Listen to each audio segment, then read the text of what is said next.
We're going to start today by looking at the connections between sine, cosine, tangent and the graphing plane that you normally use to draw lines and other things on. So we're going to start with the point 3, 4. Let's just say that that's up here.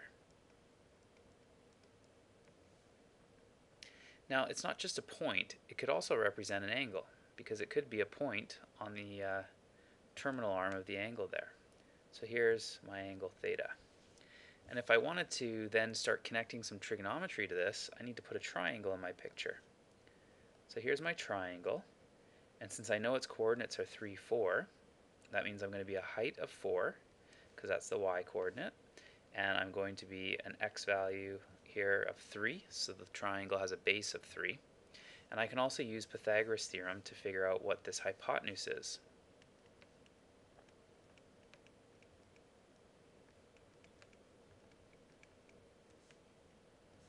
So the hypotenuse is the square root of 25, which is 5. Okay, so from that I could show you that the sine of theta, so for my angle, remember, think of the triangle that's in this picture, is the opposite, which is 4, over the hypotenuse, which is 5. The cosine of theta is the adjacent over the hypotenuse, and the tangent of theta is the opposite over the adjacent. Now if I move that triangle into quadrant 2, I'm going to redraw it in green, and this time I'm going to put it at the point -3 for x and 4 for y. Then that means I still have a height of 4, but this time the base I have to write in is -3. So I can still find my ratios. The sine of theta there is going to be the opposite over the hypotenuse, and the cosine is the adjacent over hypotenuse, and the tangent is the opposite over adjacent. So where we're headed with this is not only can we find the exact value of the ratios if we know a point on the terminal arm, is we can also figure out whether they're positive or negative. See, they were positive here, and then we came up with negatives here and a positive there. So let's take a look at how we can actually make that prediction, not just for the single point, but for any point that we have. So if we're going to talk about any point, we don't want to be confused here with these specific numbers for 3, 4, and 5. So I'm just going to plot it in as x and y.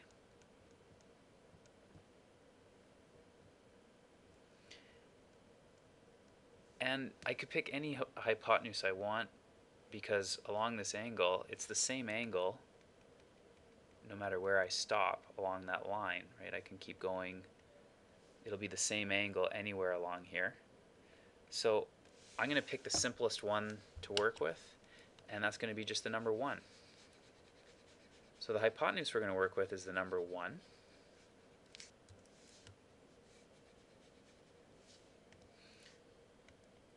And now let's talk about what we end up with here.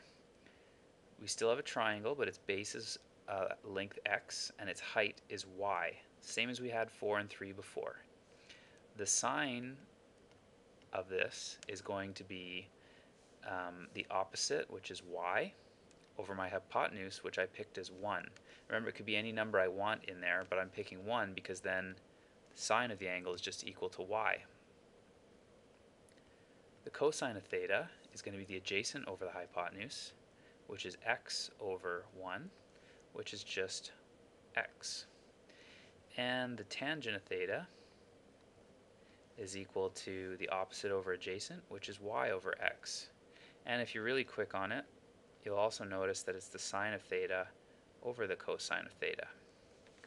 But this is the part that we're concerned with today,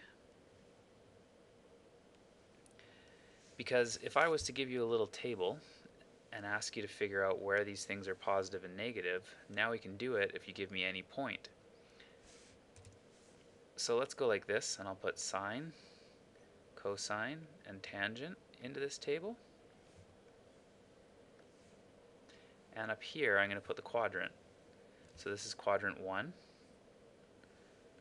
quadrant 2, quadrant 3, and quadrant 4. So if I'm in quadrant 1, which is here, sine is the y value, which is positive because I'm above the axes there. Cosine is the x value, and it's to the right of the y-axis in quadrant 1. It is also positive. And tangent is y divided by x, which is a positive divided by a positive, so I end up with another positive. In quadrant 2, this time, if I look, I'm still above the axes, so y is positive, so that means sine is positive. But the x value is now going to the left, so that means cosine must be negative because the x value is negative. And if you look here, now I have a positive divided by a negative, which is going to mean tangent's negative. And if I keep going in this pattern, in quadrant 3, this time I have y is negative and x is negative. Negative divided by a negative is a positive.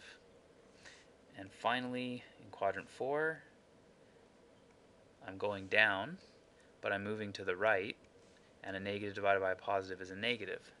So what this tells me is that everybody is positive in quadrant 1, only the sine is positive in quadrant 2, only the tangent is positive in quadrant 3, and only the cosine is positive in quadrant 4. So there's usually a way that we remember this. You usually get some clever acronym for it. So the one I like to remember is all students take chemistry. And if you remember all students take chemistry, then that means you go all students take chemistry.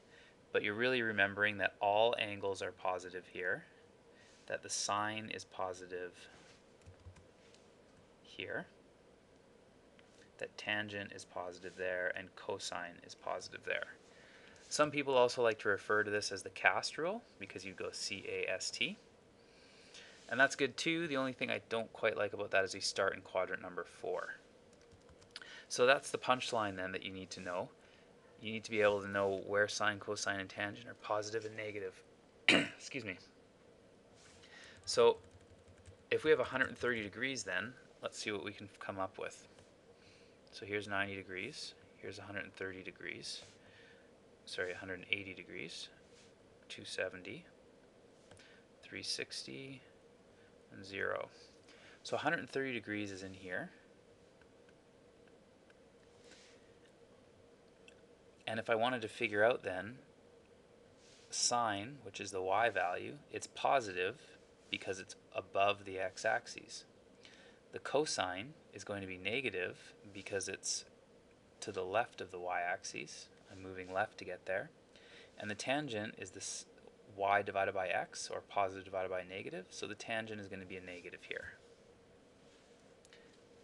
We can also do this using the cast rule. All students take chemistry, and the only one that's positive in this quadrant is sine, so positive, everybody else negative.